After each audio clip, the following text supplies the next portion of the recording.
Shalom, bien-aimés dans le Seigneur. Napesi bino mbote na kombo na Yesu Masia. Ezali ngai Mama Charlène Tamputu Ilumbu. Tozali chaîne La Paix TV, chaîne chrétienne évangélique selon Jean 14, 27.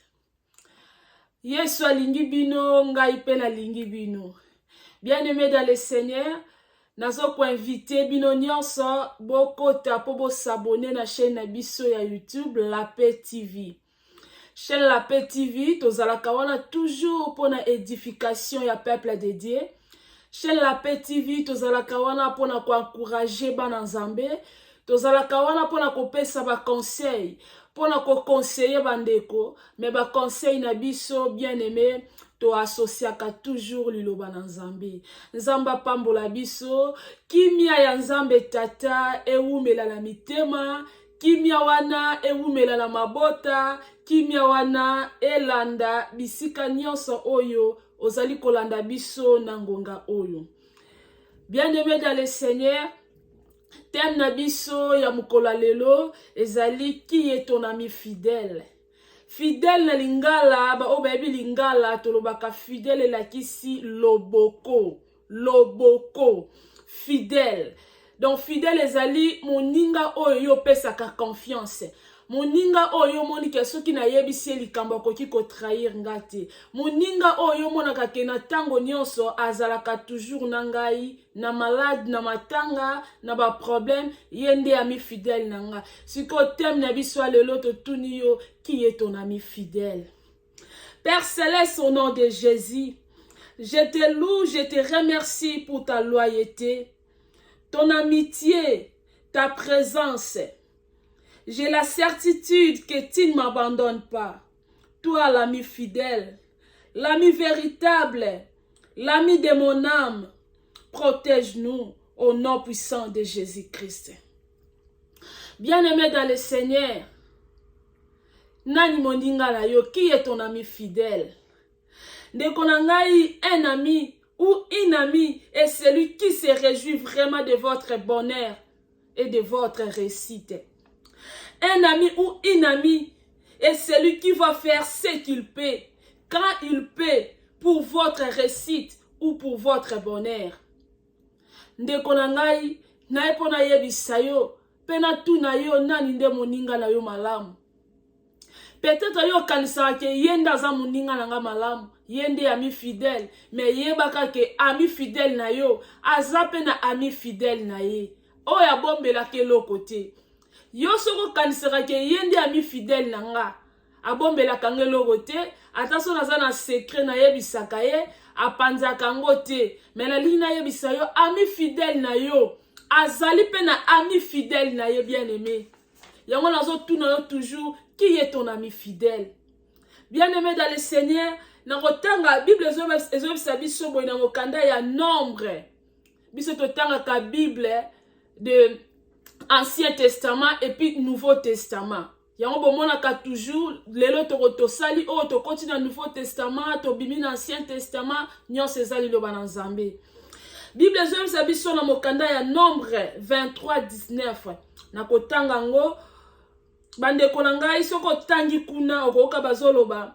Mais qui est ton ami fidèle? Dieu n'est pas un homme pour mentir. Il n'est pas un être humain pour changer son opinion. Il n'affirme jamais rien sans tenir sa parole. Ce qu'il promet, il le réalise. Bien-aimé dans le Seigneur, nombre 23:19. Nkola pambola yo, moto ozalanda biso. Mama na ngai, yo moto ozana ba camarade ebele, siko nani nde moninga na yo fidèle? Nani moninga na yo ya loboko? Nani oyo moni ke opesaka ye confiance azana akoki ku jamais ko trahir yo? Azali te ndeko na ngai. Na samokili oyo, tozaka na moninga moko to bengaka ami fidèle, eza bobele Yesu Masia bien-aimé. Moninga mosusu azali te, moninga moko oyo akoki ko trahir yo te. Moninga oyo azaka songi te. Moninga oyo soki okei atikali kopwata yo azali te, ezaka bobele Yesu Masia.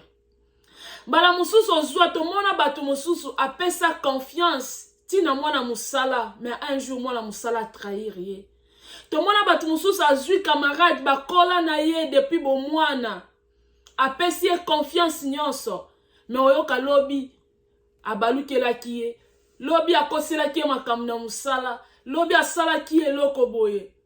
Lelo koma ko beta lisolo, koma ko regretter, ozolo bakengai naza susu na moningo na koki ko pesa confiance te. Oui. Moto yo koki ko pesa confiance ndeko na ngai, eza bobele Yesu Masia. Ye naza moninga malamu pona yo. Na yebisaka ba mama obalandaka ngai, ba mama bomesana bosepelaka bosabona na chaîne na biso ya la Paix TV. Ba mama nzamba pambola biso, ponga pe naza mama. Ba mama nyonso nzamba pambola biso. Ba mama bolandaka chaîne la Paix TV. Na yebisaka bino toujours. Soko za mama, ozana kati ndako ya libala, ozana mobali na yo, ozana bana na yo, mama na ngai. À part Jésus-Christ, toi après Jésus-Christ ndeko na ngai, moto yo kokomisa ami fidèle, ezaka bobele mobali na yo. Mais soko ozana na mobali te, obala na ntozana o célibataire mama na ngai. Yeba ke ozaka na mutu moko o se confier, o ko sala ke yazali ami fidèle, ezaka Jésus-Christ. Yo moto obala, ozana kati ndako libala, yebaka ke mobali na yo aza ami fidèle na yo. Mais à part mobali na yo, ezaka Jésus-Christ nde azana lokola ami fidèle na yo. Ko kansate yo za mama na ndako libala, mais ami fidèle no ezaka maman aboti yo. Ami fidèle no ezaka conseil ya famille na bino. Non, ami fidèle na yo mama na kati ndako libala ezande mobali na yo. Parce que mobali no tongo ko ebise problème, soka za mobali malamu, ya ko bomba yo. Yako peso conseil, ako orienté na nzela malamu, ako pekisa yo na banzela mabe. To mona ba mi fidèle, ba camarade belé, ba tia ba trouble na ba foyer batu, ba tia ba désordre partout. Lelo ba te belé ba zonga sima, ba koma ko banga ko solisa batu, po nini na solisa kai na pesa kai confiance, mais te loko salanga, tele loko ya zongi sela kangai, okoma déçu de kolanga. Ya ngwana lelo to yepo to yebisa yo. Ami fidèle na yo eza Jésus-Christ. Ami fidèle na yo eza Yesu Masia ndeko na ngai. Soko zo Yesu Masia lokola ami fidèle. Soko associé Yesu Masia na bomo ina yo accompagner yo ndeko na nga. Okendaka zandu, okendaka ba marché, ba supermarché, ozalaka na moninga moko no biyende na kendaka na kenda kotika nga. Oui. Mais baka moninga malamu ya yo ezaka Yesu Masia. Azaona ko accompagner yo. Peut-être moninga malamu yonso kanisa wana ako accompagner physiquement.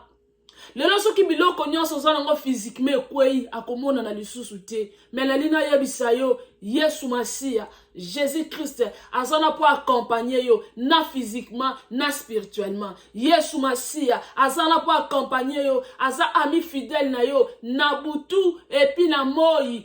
Bisika bitumbeyela kayo na molili yo mona kate. Tango amina yo oyo betela katolo alali pongi yo bitumbe yeli yo, mais Yesu Masia ayaka toujours ko bundela yo po alakisa yo ke yenda zali le véritable ami fidèle bien-aimé.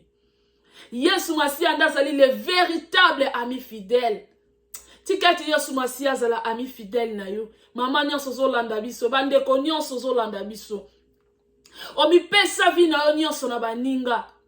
Omikaba mobimbe pa baninga ndeko na ngai, mais soko zwi problème baninga na bayaka kosunga yo te. Soki mbongo esili yo baninga na bakimi yo. O voyage ko kendaka partout batu bayaka kolanda yo o mundeko ya batu, oza muninga ya batu, oui. Mais la lina ya bisa jour mbongo neko sila Yesu Masia ko kima yo te. Jour ko koto lali na mbeto hôpital ndeko na ngai, baninga bakoyana ba air bazongi. Moninga kopesa ba jour ya koya lelo ayelo bia yete, mais Yesu Masia kopesa yo jour akoya koluka yo te. Yesu Masia kopesa yo temps o akoya kotala yo te, mais Yesu Masia kozawana mikolo nyonso na yo, akozala wana air nyonso na yo banda tongo ti tongo. Yesu Masia kozala na yo air nyonso. Aleki ba mi fidèle yo zo kanisa ke o aza mi fidèle na ngai te. Ndeko na yo aza mi fidèle na yo te. Ko kansate ndeko nanga, grande sœur nanga, petit frère nanga, cousin to cousine nanga, yenda ami fidèle nanga, na pese ba biloko nanga, na pese confiance, na yebika o trahir nga te. Bien aimé, na ina yebisa yo yakala mutu moko koki ko trahir yo te eza Jésus-Christ de Nazareth. Soko yamba na Yesu Masia te landa video oyo. Yo moto kozwa video meka ko partager yango. Soko yamba na Yesu Masia te il est temps oyamba Yesu lokola mokonzi. Pe mobiki sabo moina yo. Pe saye confiance, pe saye vie na yo ako accompagner yo ndeko nanga. Esika muso ozali okoloba keno na yamba deja Yesu lokola mokonzi pe mobiki sinanga e na salela kaye metama kam nazo kuta nango parce que otaye ami fidèle te. Bible zo bisabiso na mokande Apocalypse chapitre 3 verset 20. Bible zo bisabi voici je me tiens à la porte. Si quelqu'un entend ma voix et ouvre la porte, j'entrerai chez lui. Lo balanzambe lo binabiso tala na telemi na porte na yo soki oyoki mongongo na nga nazo beta soko fongoli na kokota yo yamba deja Yesu lokola mokonzi pe mobiki sindeko na nga molobi makamno ezo marché te ozaka place soki ezo simba te ozo lela na ina yebisa yo parce que yo associé à Jésus-Christ te o associé lokola ami te eza ba ami oyo o associé nde bango bazo trahir yo bazo tubombeli na mukongo bazo loba mabe na sima na yo bazo sepela la récite na yo te. Mais Jésus-Christ azawana po a sepela la récite na yo. Jésus-Christ azawana po yo o sepela. Azawana po yo ozwa bonheur. Yende moninga malamu. Mais tala la plupart lelo. Baninga otobenga ka baninga malamu bien aimé. Soko komi na récite komi kozwa. Kaka moningo yo kanisaki ya malamu. Ye wananda komi ko telo poison. Ye wananda komi ko luka a trahir yo. A kanga ba relation na yo. A bebi sango. Jeune fille ozana camarade moko bobomba la kaba sekelete mais le jour yo kozwa fiancé na yo olobina ke ko betela ami nanga fidèle na zalaka na ye camarade nanga tango zui dossier no beteli camarade na yo ozui fiancé na yo o présenter pas camarade na yo bien aimé na sima na yo camarade ni wana sali yo mabe na sima na yo abeti yo mosinjo na sima na yo ndeko nanga akomi ko trahir ko loba makambo ko be peut-être ba vino ya kala akomi ko etalango pa fiancé na yo makambo peut-être yo yebisa ki non fiancé na yo te yesi a sauter lango première akomi ko yebisa fiancé na yo aye ko trahir yo aye ko boma yo. Bien aimé dans le Seigneur, moto akoboma yo azala musika te moto azana pa boma yo a musika te zaka ami fidèle yo zo kanisa ami fidèle kaka oyo sobe yende muninga nanga en tout cas yende nazalaka na ye yende so nasana problème yaka kosunganga yende atika kanga ite ndeko nanga kaka ye wana nde aza pembeni po aboma yo. Et puis tant azo poussa la pembe na yeba ka so luka place o bongisa koma ko ti ko trahir yo azo luka yeba ba information na yo pas que ko trahir yo na belle famille na yo pour a que ko trahir yo pas fiancé na yo bien aimé tout ça la très attention et ça la mutu moko ko betela lisolo na vie na yo oya ko ti ko trahir yo te ezaka Yesu Masia baninga mususu ozana moninga malamu mais soko osali likambu te osali loko na il faut foutre un pourcentage. Bien aimé, mais pas Jésus-Christ. Azalaka na prité. Asenga kabiso pourcentage te. Yende moninga malamu. Oyo kobete la tolo. Na butu pe na moi ndeko na ngai. Beta tolo loba nazana ami moko fidèle. Eza Jésus-Christ. Azanga kate na temps ya détresse. Beta tolo bisiko zali ndeko na ngai. Loba nazana moninga moko ya fidèle. Ezaka Yesu Masia. Osoki na beleliye. Nazala na butu. Nazala ezala na moi. Ya yaka wana pona kosunganga atika kanga ite ezaka Jésus-Christ de Nazareth na epona ya bisayo ndeko na ngai mama muninga malamu pona yo ami fidèle na yo mama eza baninga moziki te ba mama bazaka na ba moziki na bango ba mi fidèle na yo eza ba mama bayaka te soko kufeli papa balati ba uniforme baye ko bina baye oui mais ami fidèle na yo mama eza mobali yo ya yo ozane na ndako aza capable ko protéger ko bomba mabe na yo. Yesu Masia azali ami fidèle bien-aimé. Jésus-Christ est l'ami fidèle. Il est le véritable conseiller bien-aimé. Jésus-Christ, il est plus attaché qu'un frère. Il ne trahit personne. Il n'a pas de prix. Il est toujours prêt à nous attendre, à répondre à notre cri. Jésus-Christ l'ami fidèle. Jésus-Christ l'ami fidèle bien-aimé.